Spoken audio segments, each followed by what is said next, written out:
Now, some rules that apply to finding derivatives also are going to apply to finding antiderivatives, and a few of these are as such.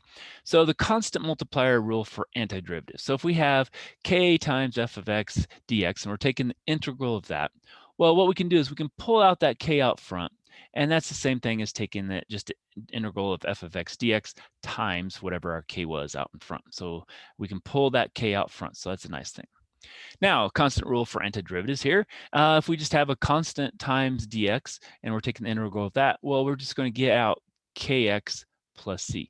And the way that works is because if you think about that, before we had, we could say this is actually k x to the 0 dx.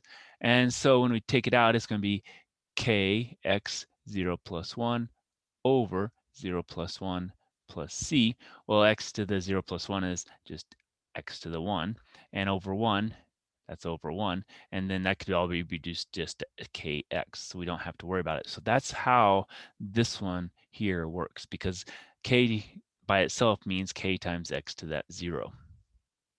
Now, some rules and difference rule for antiderivatives. Well, if we have the sum of two functions and we're taking the integral of it, we can split it up into the integral of both functions. So we take the integral of f of x dx plus the integral of gx dx. And same thing works with subtraction here. If we have the integral of f of x minus g of x dx, then we can split it into the integral of f of x dx minus integral of gx dx. So those are going to be helpful when we have things that we can pull apart and split apart. And these are helpful with those constant pulling out front, or remembering that's x to the 0 dx. All right, so antiderivative formulas for polynomial functions. So what we can do is we can take repeated applications of the simple power rule, the constant multiplier rule, and the sum rule to make it possible to find the antiderivative formula for any polynomial function. So what that means is if we had, x to the third plus 2x squared plus x plus 4, and that was all dx, what we could do is we could split it apart using our sum rule.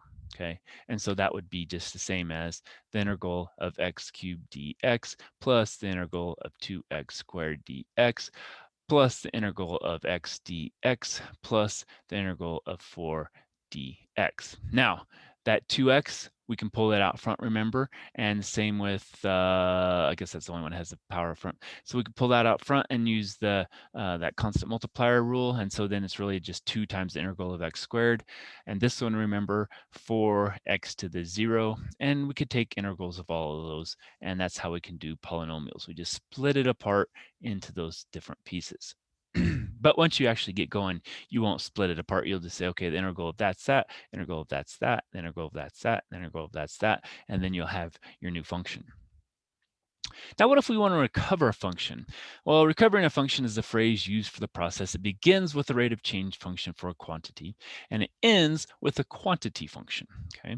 Now, figures 5.63 here shows the input-output diagram for the rate of change function. So again, that's going to be, your rate of change, dm dt. And this one is the input-output function for the recovered function, okay? So that's just our m. So what happens is we're going to plug in t hours, we're going to run it through this rate of change, and what's going to come out is we're going to get milliliters per hour, okay? And so that's our dm dt. Now, what if we have this one, the input-output for a recovered function? Well, we plug in our t hours, we have our recovered function, and we're going to get out m of t, which is going to be in milliliters. So, we can come out with our recovered function with this, or we're going to have this.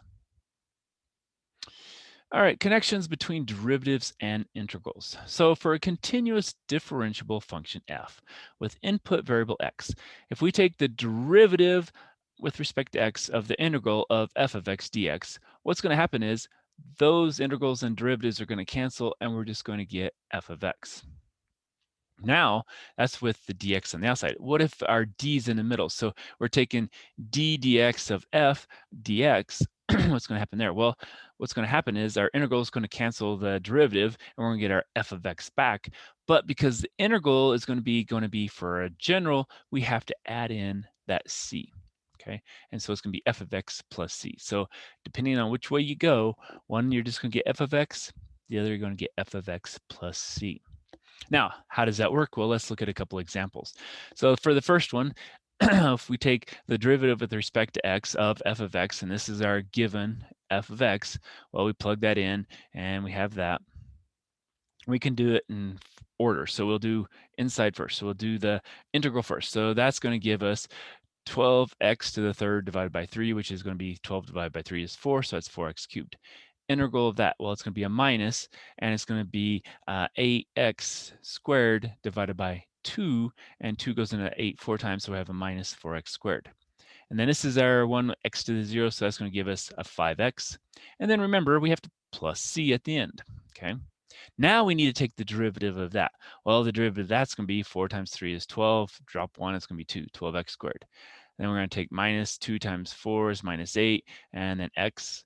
Now here it's just 5, and that goes to 0. So, really we just have plus the 5. You don't really need to add plus 0, but that's what we have, because that's going to be what our final value is there. Now, what if we do it this way? Okay, well, now we're putting it on the inside. We're going to take the derivative first. So that's going to be 24x. Derivative of that's going to be minus 8. Derivative of that, well, that's 0. So we have 24x minus 8. Now we're taking the integral of this. So that's going to give us 24x squared over 2. 24 divided by 2 is 12. So it's 12x squared. Then minus 8x. Well, we have minus 8x. And then because of the integral, plus c. Okay, so this time it's general. We lose our 5 basically, because when we go that way, we're going to get a general value, and so that's going to give us that plus c. Now, if we would actually know what, maybe if they gave us f1 of equals 5 or something like that, then we could plug everything in, solve for x, or for c rather, and that would give us our new actual function. But because of that, we just know it's a general, so we just write it as the plus c. So that's how those two differ. So as you can see here, we just have all numbers, or f of x. Here we have the function plus c. All right, so let's stop there and we'll come back for more.